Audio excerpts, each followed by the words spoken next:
Hello, Pinoy Bladers! Kumusta po sa lahat? Now, we're gonna do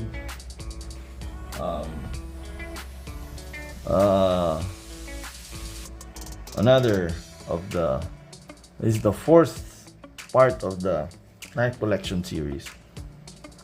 Yung other knives, no? So, this is part 4 of the knife collection series. Well, anyway, assorted knives to. So,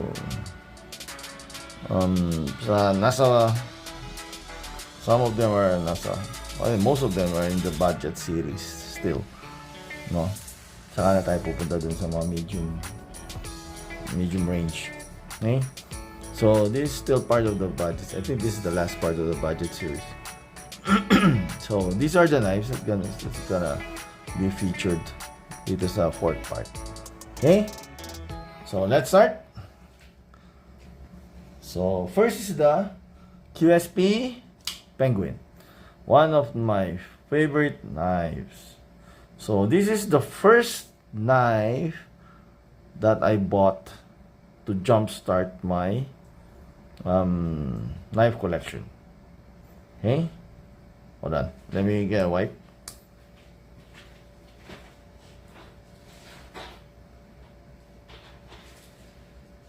So, ito yung knife na nag-jumpstart ng collection ko. Okay? So, this is the first knife, budget knife I bought. Yeah, I think this is the one. Yeah, this is the first. So, this is the first folding knife that I bought.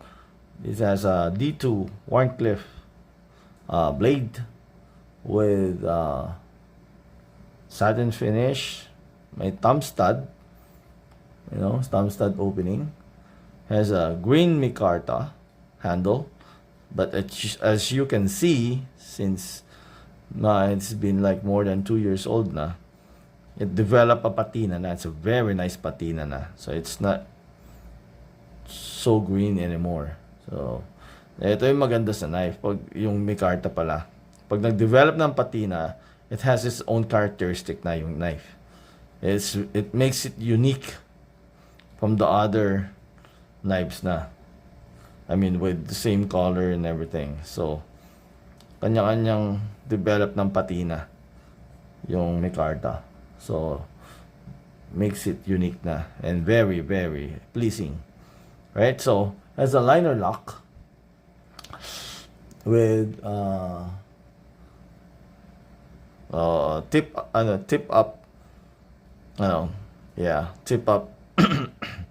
pocket clip, deep carry pocket clip. So it's reversible, yung pocket clip niya, reversible siya, right? It's a lanyard hole, mga steel liners siya, stainless steel liners.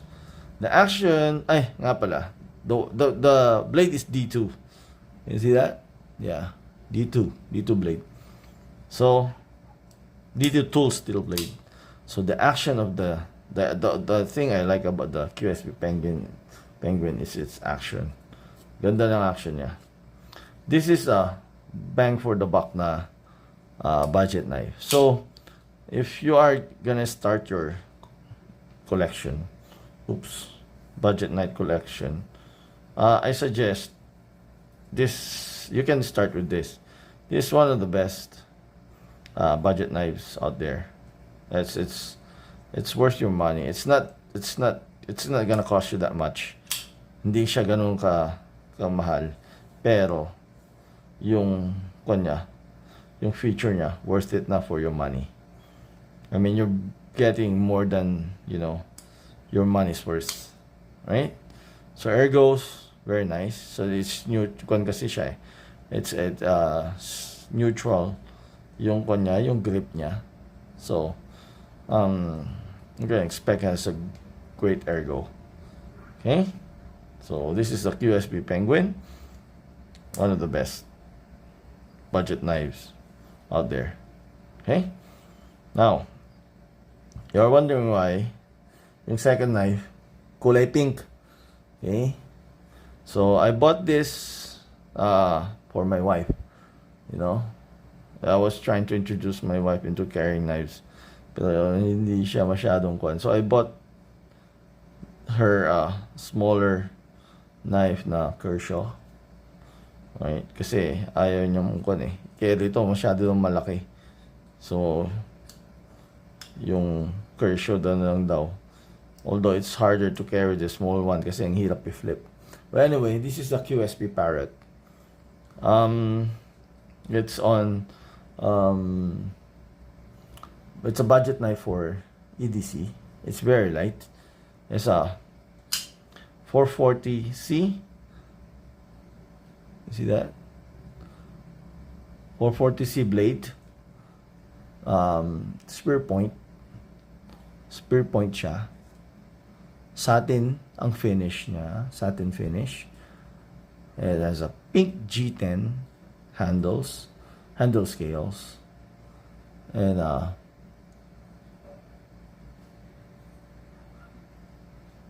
it's a washer pivot, sabi nila. Oops. Sorry. So, it has a stainless steel liner lock. Stainless steel liner lock siya.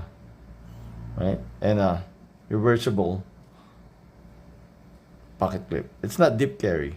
Look, right? So you have this thing, this long sticking out of your pocket.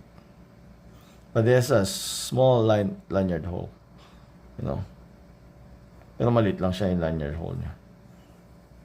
I don't recommend you putting a small lanyard hole. It's not gonna look very nice anyway. Kasi liit eh. Right? You see that? Liit. Oh. But this also a very nice, cheap budget knife. QSP makes, you know, great knives. They're very light. They're very nice for EDC. They're cheap also, but the build is very nice. Very well built. Tapos, maganda pa yung feature, maganda yung design. That's how QSP works, you know. So, the Penguin, they have na in titanium. So they have more premium materials na, and they cost more, but they're very nice, you know. I'll be looking forward to getting that soon. Okay? So if you wanna, like I said, if you wanna start a collection, you can start with the QSPs. Okay? All right. So the third knife, this is the second knife I bought, I think. So the first knife I bought from Fit Express, the same thing. Most of my knives I got from Fit Express. You know, so this is I tend to research first before I buy knives. So I look at reviews, you know. That's how I started buying them.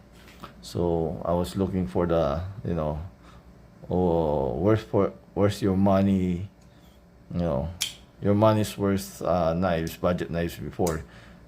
So I ended up buying the Ontario Rat 2. The reason why I didn't buy the Ontario Rat 1, because malit yung kamay ko. Ang laki ng Rat 1. Malaki yung Rat 1 talaga. I mean, you know, it won't, it will be too big for my hand. So hindi ko siya binili. So I did stick with the Rat 2. Right? Now, this is the Rat 2. So it's made of a D2 tool steel, and it's a drop point blade. You know, drop point blade. You know, and it's a very thin blade, so maganda siya for utilitarian purposes. You know, it's very slicey yung blade niya. No, it's a good slicer talaga. Yung blade niya because of the thin profile ng blade niya. So it has a jimping, it has a thumb stud by like one reversible thumb stud siya. The handle scale is made up of coyote brown nylon handles siya. So the look at the shape of the handle. Ito yung shape ng handle niya. For a small for people with small hands like me, tamang-tama lang to. So the RAT1, the bigger version, is too big for me. So ito tamang-tama lang, and the shape of the handle, you know, fits my hand talaga. So I figured that if I buy the RAT1, baka masyado na malaki for me. And this is, you know, this is nice for EDC because it's very light and it's very slim, you know. So pwedeng tip up, tip down siya, you know, by reversible. Hindi ko pa siya na-adjust, you know, dapat dito siya.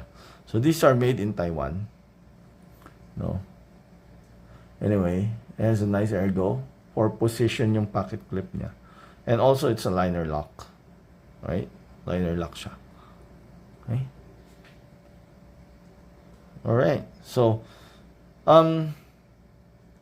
this knife is really well recommended for budget knife EDC.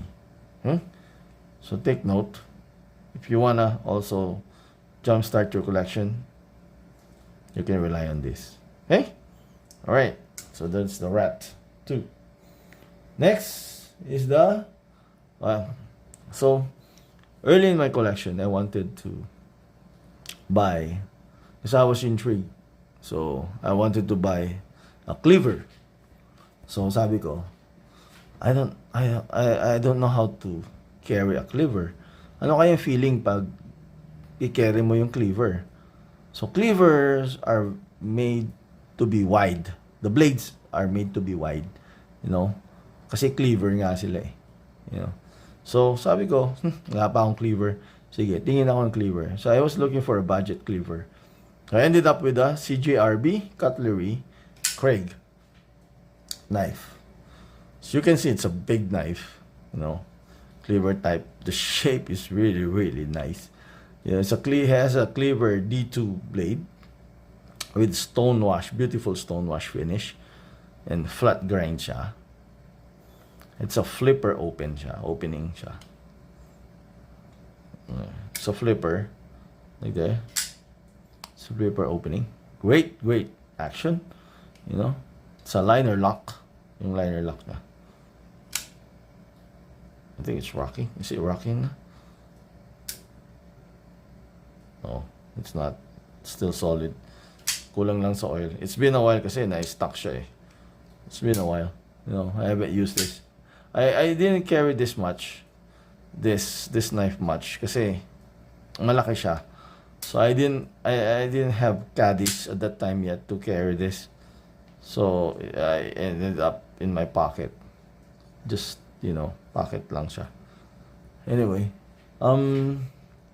it has a carbon fiber handle scales, the reversible pocket clip. Look. It's reversible siya. You know, may accent yung pivot niya. May orange, something. Parang copper accent dun sa pivot niya. Makes it really nice. Right? So, dito yung blade niya. You see that? Dito blade. Yeah.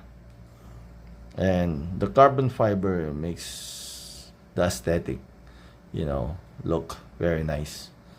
Okay, although I'm not really into the big blade. I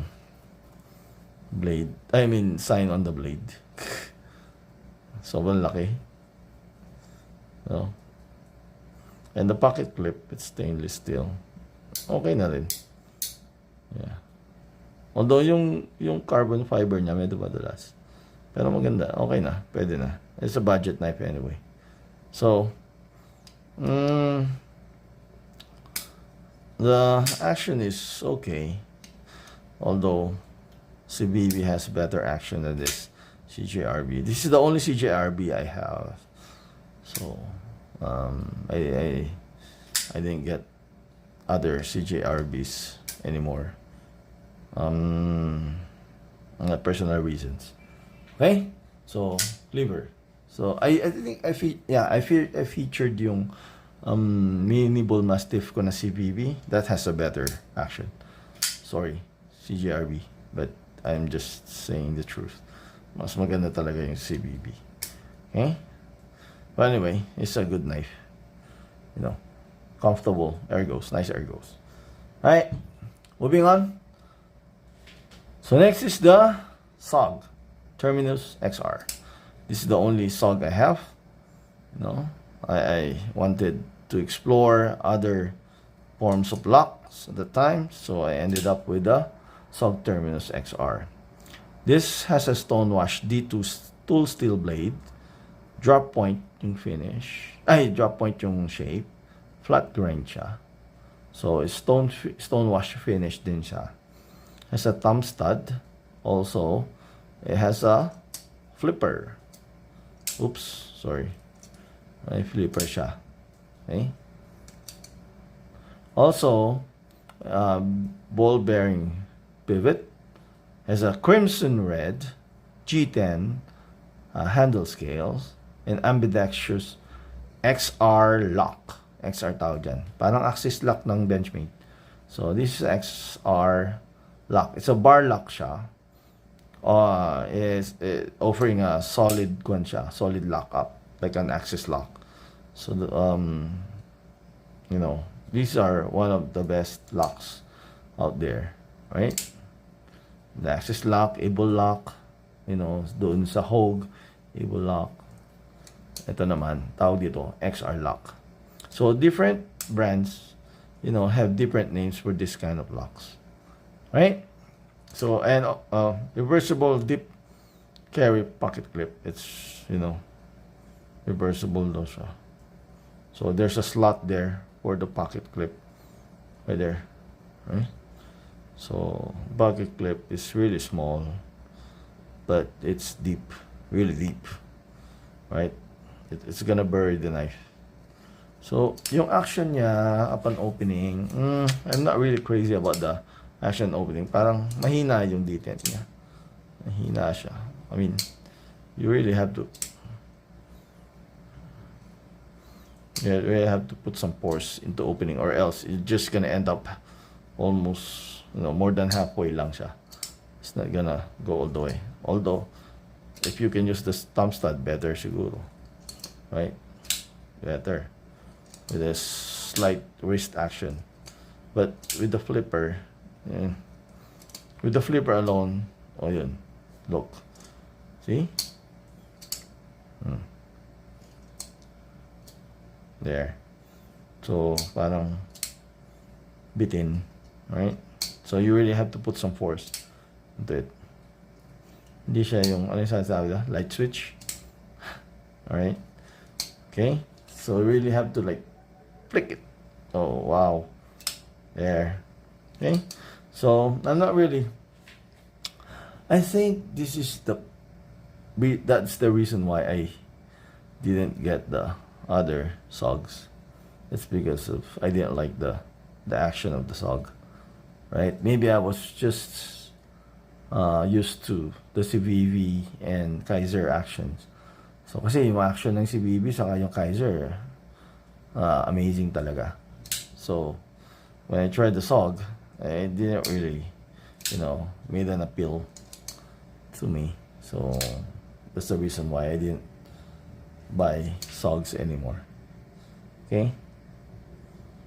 So next, this was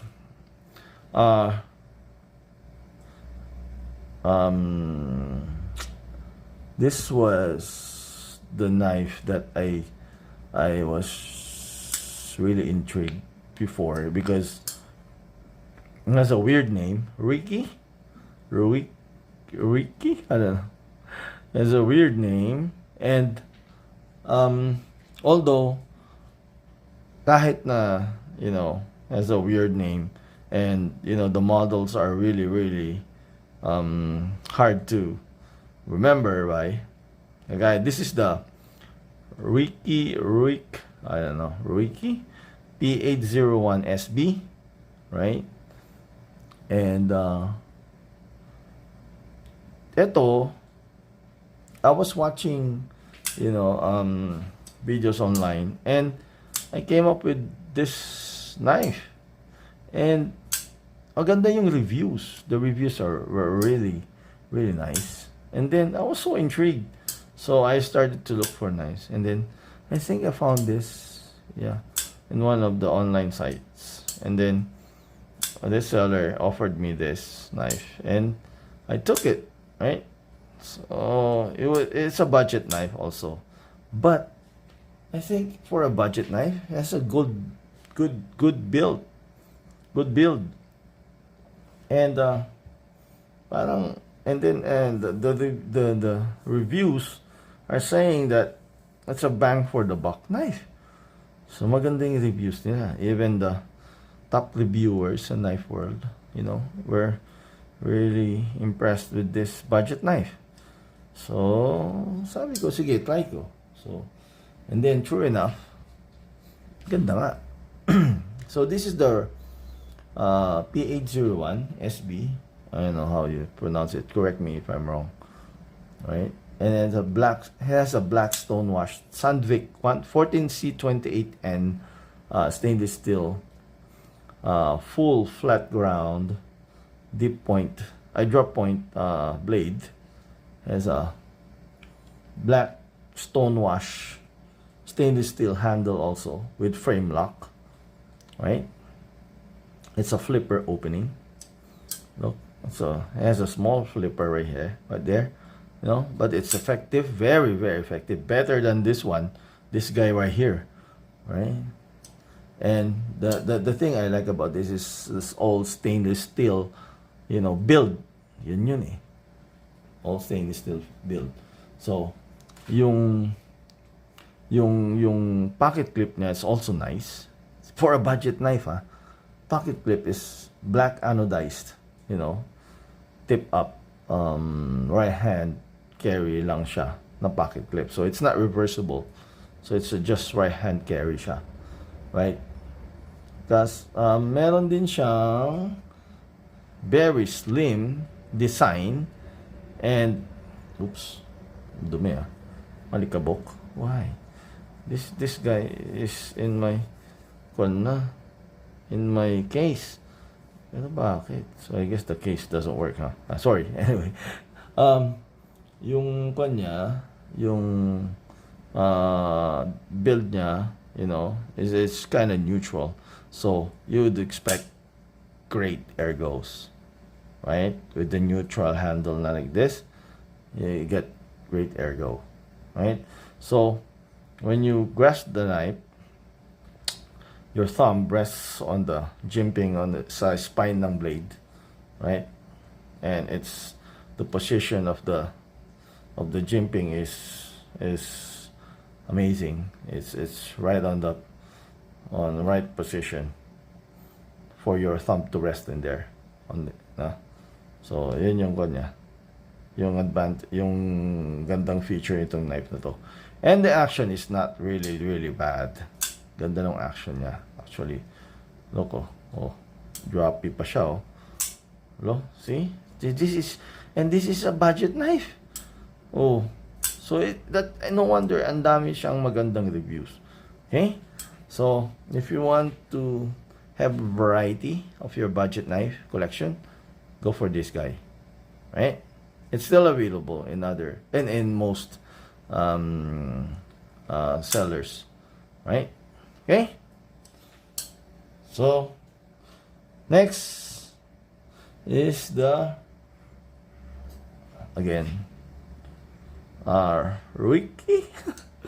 P875. Sorry, I didn't even bother to look after the pronunciation of the name.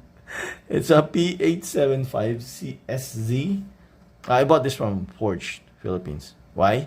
Because of the very nice handle. I'll explain why later on. So this has a 14C28N stainless steel drop point blade with hollow grind. Very nice. Look at that. Oh, look at that nice blade. Right? Oh, look. Oh, very nice. See?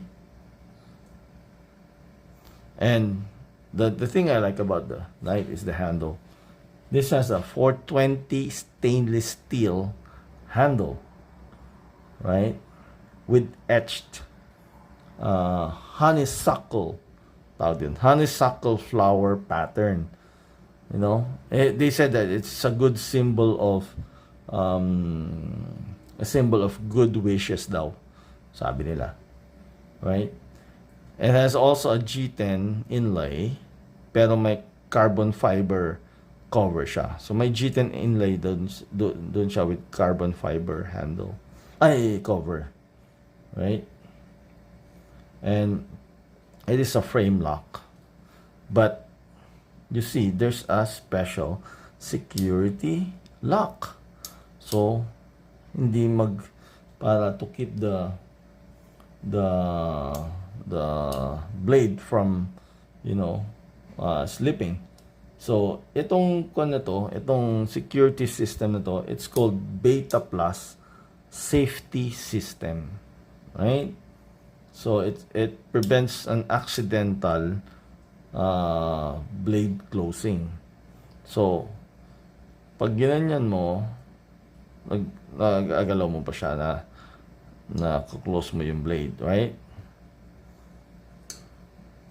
Pero once in-engage mo to, look, you just slide it up, hindi na siya, maglalak na siya. Ganun lang siya kasimple.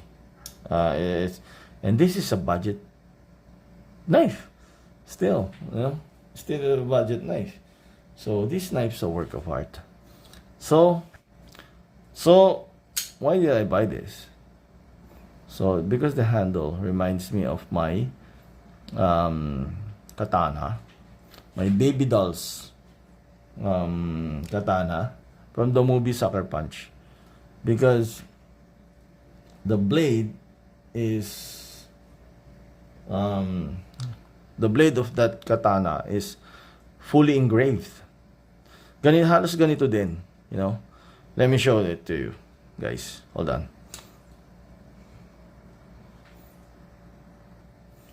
Now, so this is my Sucker Punch katana. So as you can see, the saya, oops, sorry. The saya has design, you know, snowflakes design, and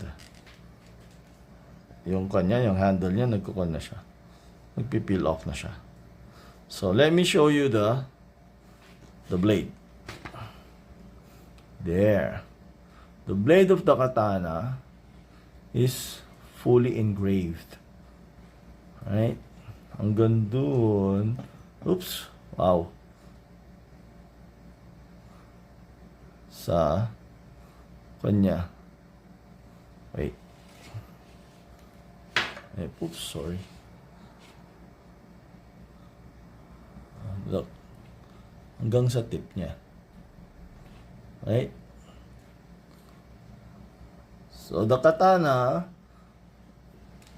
is battle ready siya. So yung sabihin, matalas siya. It's fully sharpened, hand forged, and heat treated siya. Water quenched. Okay? So this is my, so as you can see,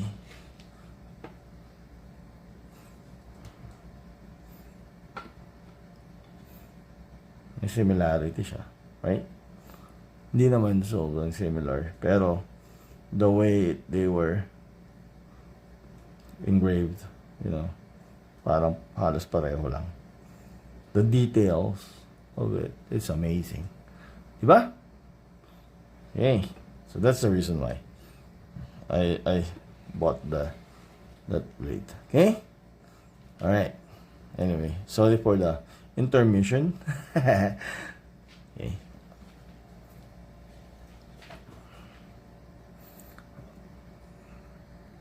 Okay, moving on. So we're done with this, right? So this is the Ruike P875SZ, right? So next is the Kershaw Shuffle. So I bought this knife para lang I wanted a working tool where I can use this as secondary knife. You know, if I want to use you know, a small knife to cut boxes and everything like that. You know, utilitarian siya. So I bought the Shuffle. It's a working tool. Why? Because marami siyang functions.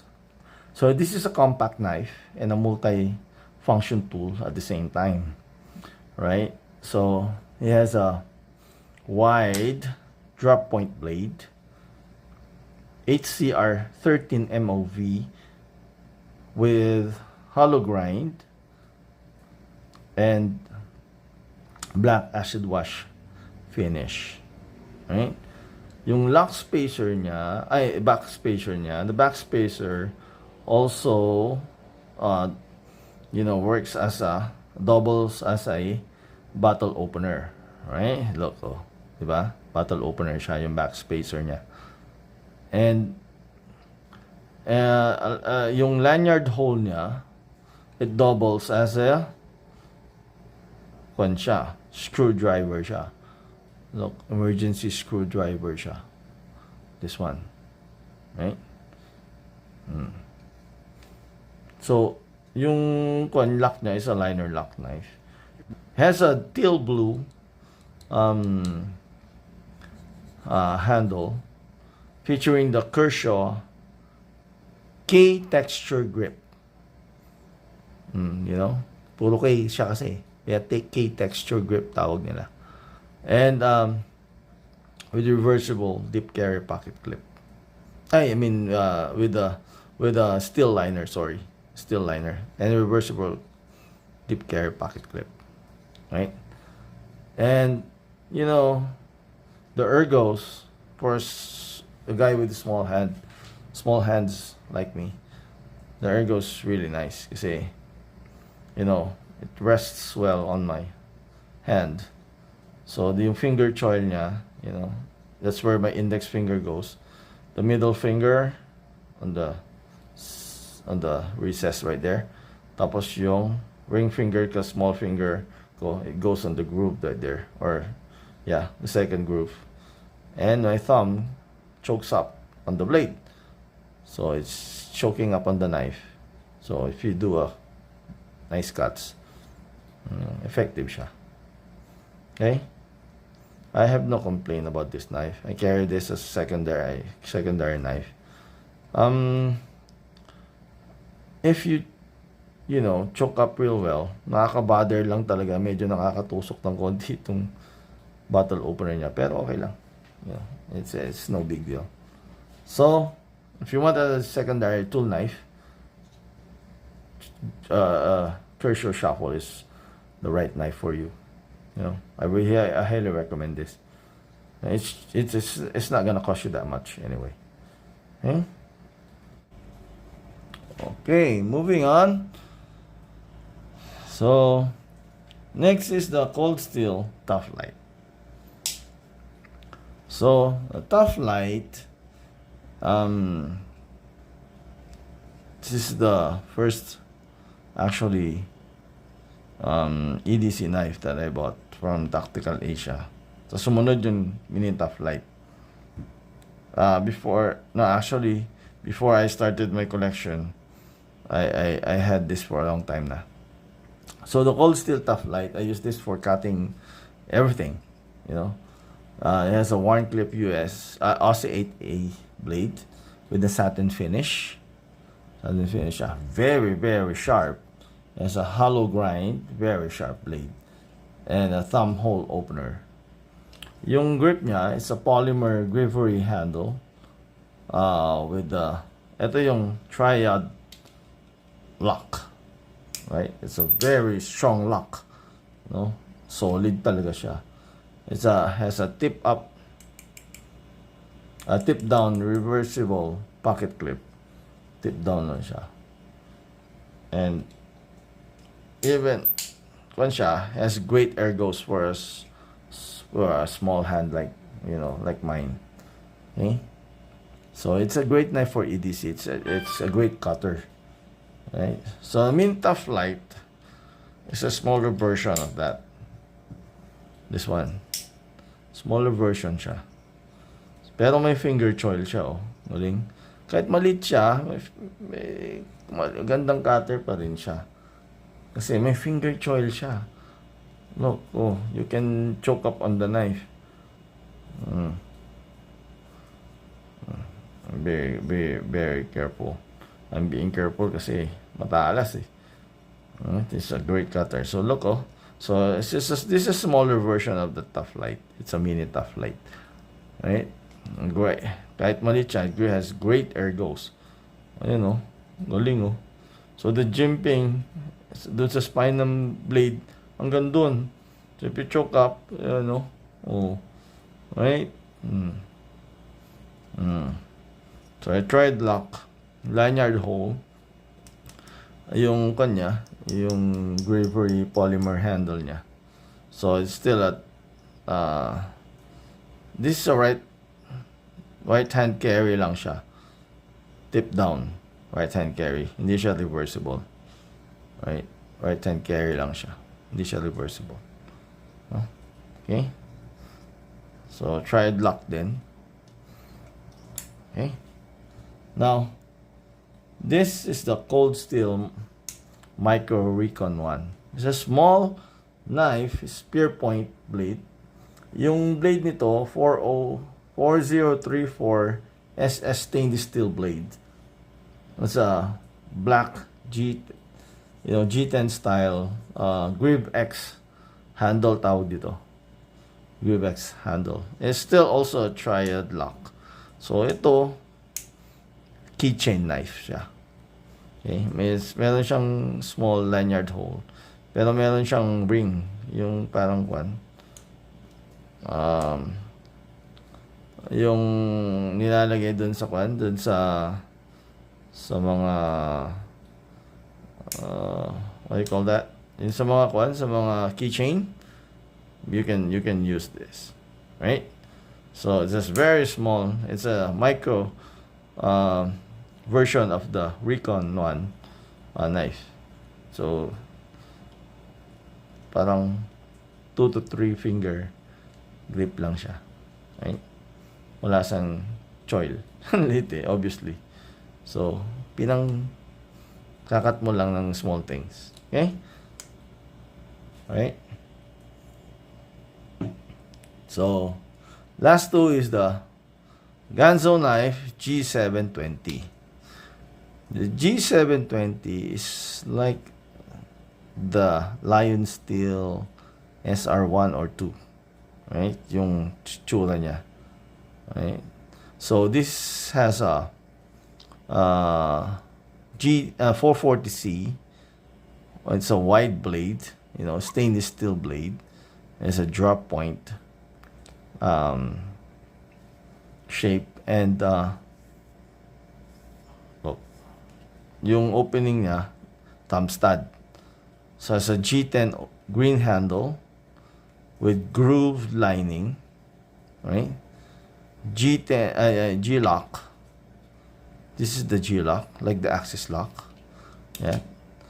The good thing about this knife is the ergos. Ang ganda ng ergos niya. Look, the handle is really nice. So you can grip. I have a good grip, and you know, hold the knife really well with the textured handle na ganon. And the shape of the handle so makes it convenient for getting a good grip, right? Yung action niya, okay naman siya. And then the only complaint I have with this knife is yung weight niya. Medyo mabigat siya, you know, for an EDC knife mabigat siya. Pero beefy blade siya, oh. Laki ang kapal. Look, oh. It's a 4.4 cm blade. 4mm yung kanya. Kapal ng blade niya, oh. Look, kapal. And this makes a great beefy EDC knife. So, meron din siyang glass breaker. Right? So, ito yung lock niya. G-lock tawag naman nila dito. Right? G-lock. It's like an access lock. So, may reversible pocket clip siya with lanyard hole. Right? So, this is the Ganzo G720. Makes a great knife. You know, great ergos. You know, dependable knife. It has foreign reviewers gave a good review on this knife. You might wanna check that out. Okay, all right. Last but not the least is the Ganzo G722 knife. Okay, so this also has a 440C drop point satin finish hollow grind blade. It's a orange texture G10 handle with a glass breaker. Okay, and then a stainless steel frame lock. Right, so the pocket clip is also reversible, deep carry pocket clip. Right, and the weight pala nito is 205 grams. The weight on this is mas mabigat na naman, 225 grams. But the ergos is really nice. It has also wide beefy knife. Makapal din yung blade niya. Pareho lang, magkasing kapal sila actually nung G720. Pero mas mabigat ito. It's a big knife. No? So pwedeng hard-working knife sa. The action is okay naman. Right? And of course, it's a budget knife. So, but, you know, they said that Ganzos are bang for the buck also on the knives.